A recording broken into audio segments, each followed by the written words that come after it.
Welcome to you. My name's Dayle and this is Dayle's Addiction. I just want to give an apology for the mess up here. That's my husband's one shelf, in this wardrobe, and he cannot keep it clean. Does anyone else have this issue with the men in their lives sharing wardrobe space and just not having the same aesthetic goals in mind? Because honestly, if I did not put his clothes away, which I didn't, that's what happens. Now, my voice is a little bit odd at the moment. I think I'm coming down with something. So, I'm going to sound a little bit more, lounge singer for this video than what I normally do. This video, let's get to the point, Dayle. This video is a tag from a collaboration that was done by Tania at Bits and Bags, a local Australian YouTuber. If you haven't heard of Tania, go check out her channel. I'll link her video below. And Yota Style. And Yota's over in the US of A. And again, if you haven't seen Yota's videos, go and check out Yota's channel. I will link her video below. Both ladies are great fun, and they came up with this collaboration on 5 luxury items that they love but haven't yet purchased. And I thought, there's a few things that come to mind. This is a pretty easy video for me to pull together, and so I'm going to share with you the 5 luxury items that I love but I haven't yet purchased. Not saying that I never will. So the one that comes to the top of my list all the time, it even made my first YouTube wish list, but it hasn't anymore, is the Bulgari Sepenti ring. Now, this ring, if you see it, you'll see it in, I'm actually going to insert a picture of me trying it on. This picture was taken in 2015 when I tried on this ring in the boutique. This ring at that time was $15,000, which I have to say, it wasn't as expensive as I thought it was going to be, but it was still a lot of money. And it was one of those things that I looked at in the window often, and I've got a couple of B0 rings from Bulgari, but I would never have tried it on, and it was just that the sales associate, they're great at doing that, oh, try it on while you're here. And so I tried it on and it changed my whole perspective. I thought, this is a ring that I could actually wear every day. I mean, you might think it's a bit extra, but I thought it was a cocktail ring. And then when I wore it, and it is so comfortable because it's articulated, so it kind of, fits around your finger.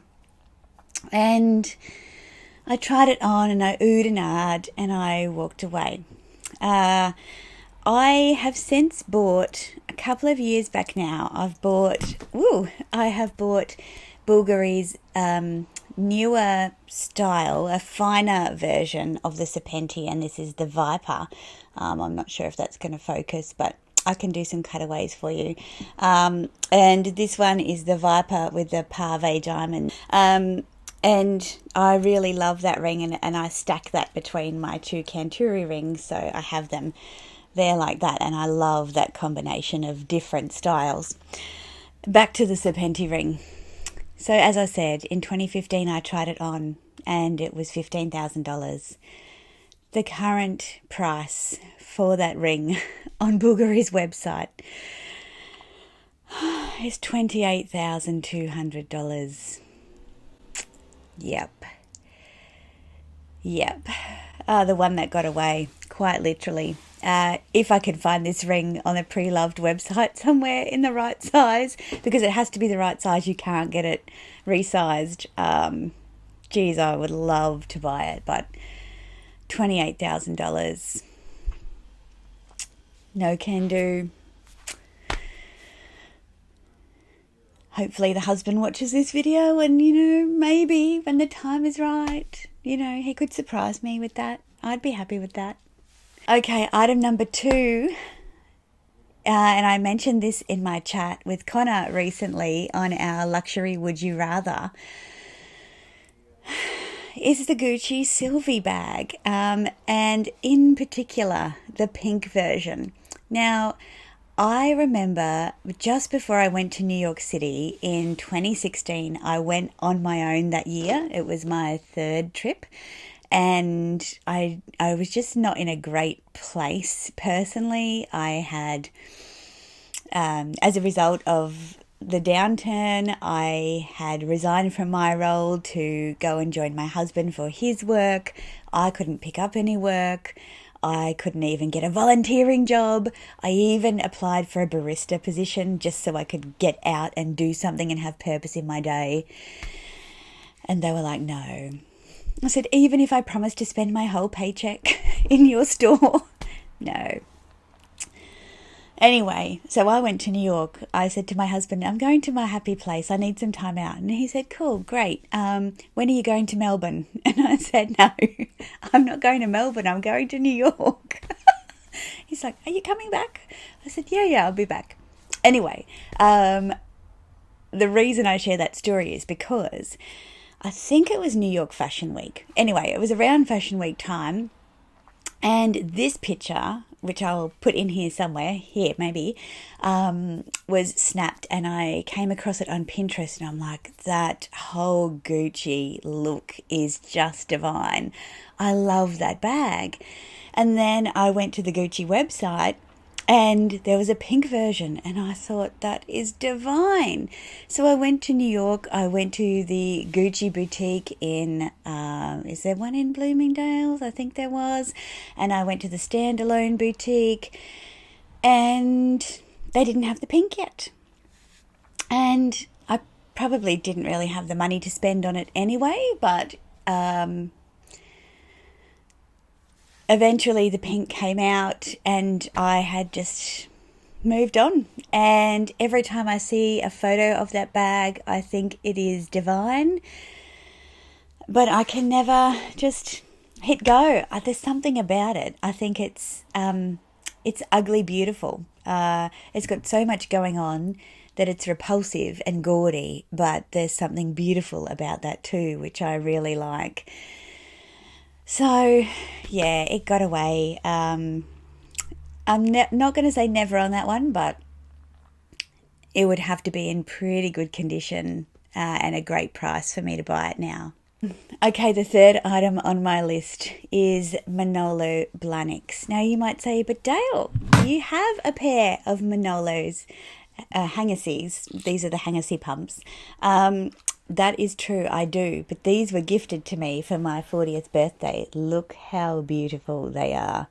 Now, I would never buy them because to me these are an occasion shoe. I do spend money on luxury footwear, and I really enjoy my luxury footwear, but I buy pieces that are wearable, like everyday sandals, sneakers, pumps for work. I wouldn't have bought something like this, and that is why I bawled my eyes out when I opened the box and saw that my family and friends had all contributed to me getting this beautiful pair of unique Hangersy pumps, like the perfect heel height and everything. And yes, I have worn them. I have a thing I don't keep for best, I always wear, but I have only worn them one time, and I reserve them for very special occasions. Will I buy any to add to my collection?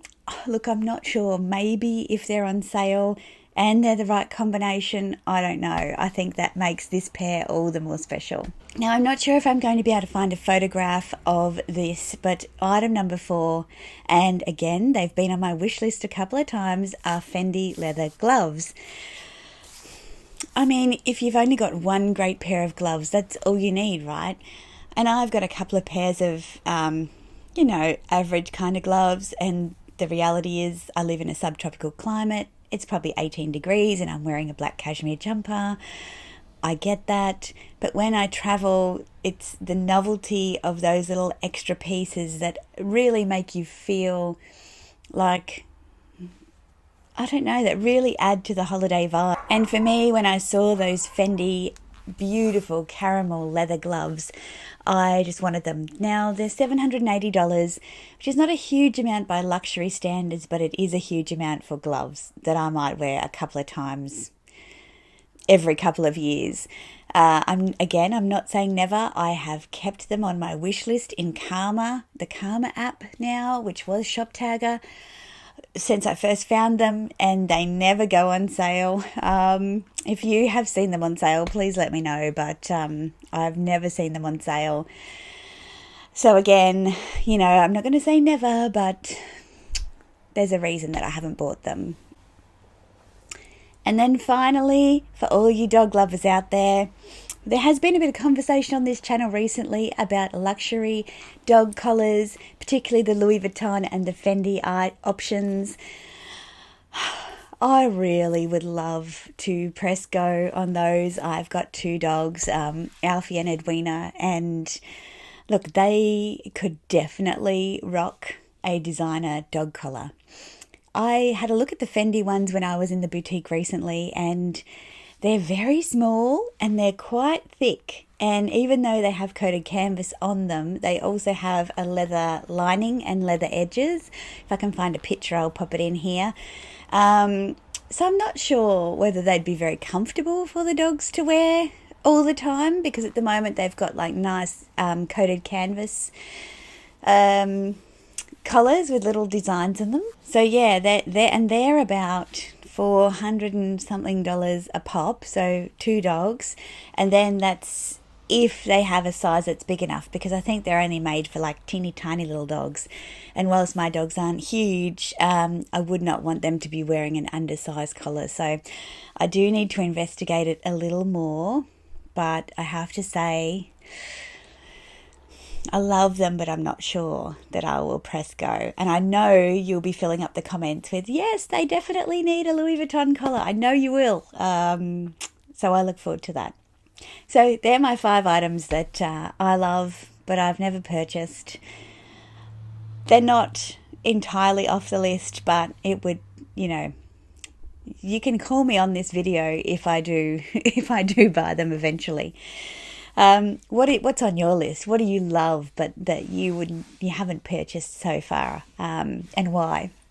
I'd really like to know. I think these videos are a lot of fun, the things that we lust after versus how we can justify them, but we can justify other ridiculous things. I think that's hilarious.